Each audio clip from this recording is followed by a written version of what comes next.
That was when I realized, as terrifying and painful as reality can be, it's also the only place where you can find true happiness. Because reality is real. Do you understand? Hey everyone, it's Justin and Christina here, reviewing and getting our initial thoughts after reading Ready Player One. Christina, very good book. I thought it was fantastic. Yeah, really interesting in the way that Klein thinks our society in the future is going to go. Yeah. Compared to other books forecasting our history. Mm-hmm. Ready Player One had a more saddened tone as where the world could be. Literally, they state several times as the world evolves that, climate change is a factor, and they use climate change and depletion of fossil fuels and that kind of crisis as the background to the setting. And in part of that, they used the Oasis, or an online virtual simulation, to provide relief from that negative impact on our world. And I just think it's interesting in that retrospect that instead of trying to solve the problem of potential climate change or a crisis revolving around climate change, they use an online simulation where you can become any identity that you want, regardless of what you are in real life, to escape. Yeah, I totally agree. I mean, we have read dystopian novels in class, and for some reason this book just kept my attention throughout the whole story, and it was something that still had far out there ideas, but it was almost like it was the only dystopian world that I can imagine actually happening. Yeah. And to be able to see that and think that, and the way Klein wrote it, it was just so mind-blowing to me. Mm-hmm. And I mean, you see people now on social media and the Bitmojis, mm-hmm. and however you like, send your emotion to your friends, and people are already transitioning more to online schools and things like that. Mm-hmm, mm-hmm. And I think that this transition is happening a lot faster than we think. Mm-hmm. And this book just really, brought that to my attention. No, I definitely agree. So moving on, past our initial reflections, I personally want to take some time to just talk about the character comparison from book to movie and the development throughout the book and the movie of these characters, in which they play a major role on the mm-hmm. plot.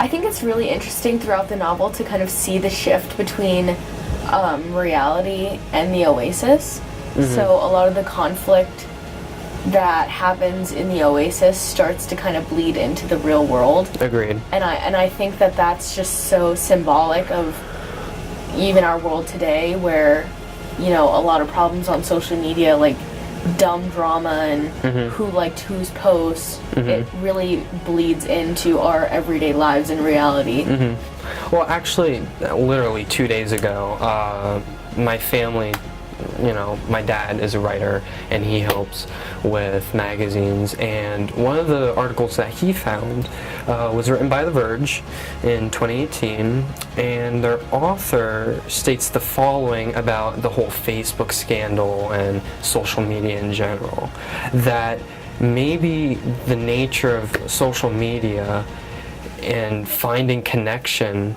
there's no limit. Everyone just wants to keep on finding more connection, more people to talk to, more people to interact with.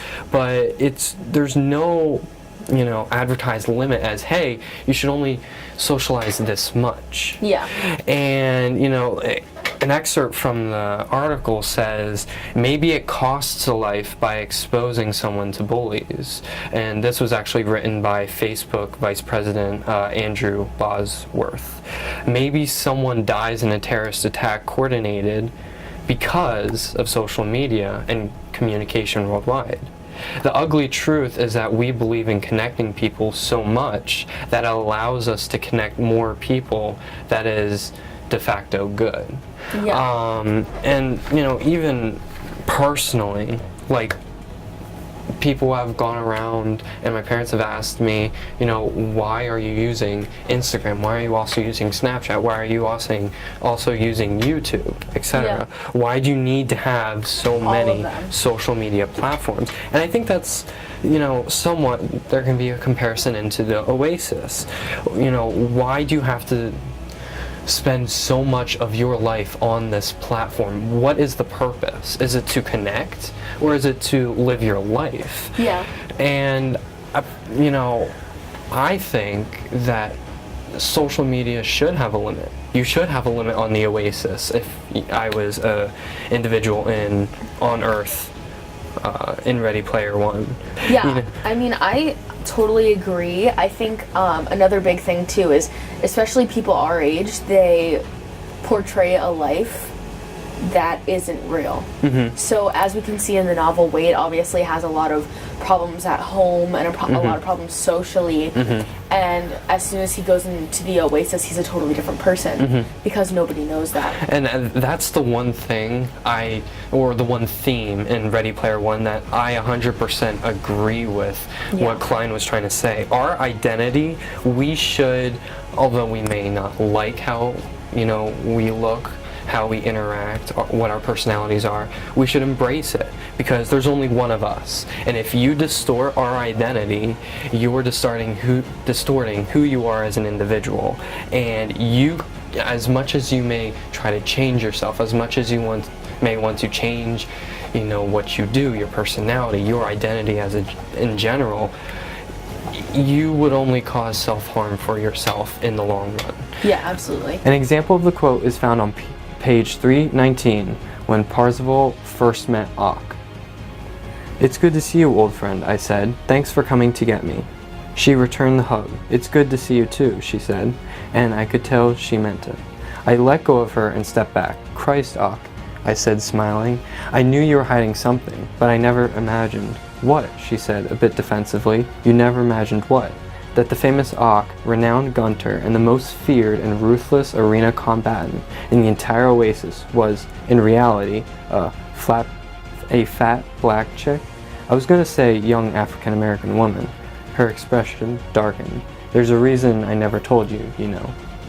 There are a lot of people who are genuinely addicted to a website, and that's just insane to me. And I think comparing that to the Oasis, that's the same thing with everyone worldwide. Klein portrays everyone as, you know, they wake up from sleeping, they maybe eat a quick breakfast, and then they immediately go on to the Oasis. They go on for their education, they go on for their schooling purposes, they go on just to have fun and relax, and then they come off the Oasis at nighttime and they go back to sleep, and they repeat that pattern.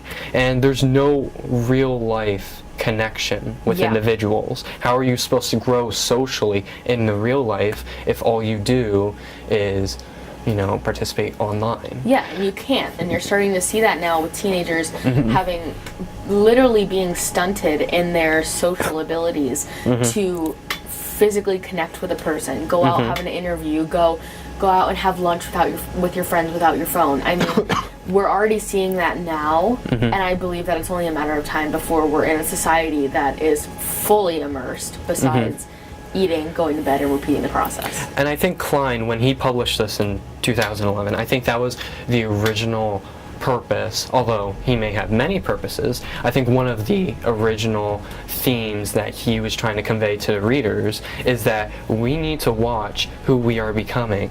You know, social media, as much as it is positive in connecting people and supporting one another, what are the consequences of it? So overall, when it comes to evaluating, you know, Ready Player One and my initial reactions, I think Ready Player One is a great example of one way in the future of how the internet maybe affect, you know, human civilization, and how it affects, you know, social media, the way we interact with one another, how we live on a daily basis, etc. And it'll be interesting to see how human civilization grows upon it, from seeing material like Ready Player One or I forget the exact name, but it was a movie that came out a few years ago where it was Mount St. Helens. It erupted again, and then everyone was in a catastrophic world filled with violence and lack of resources.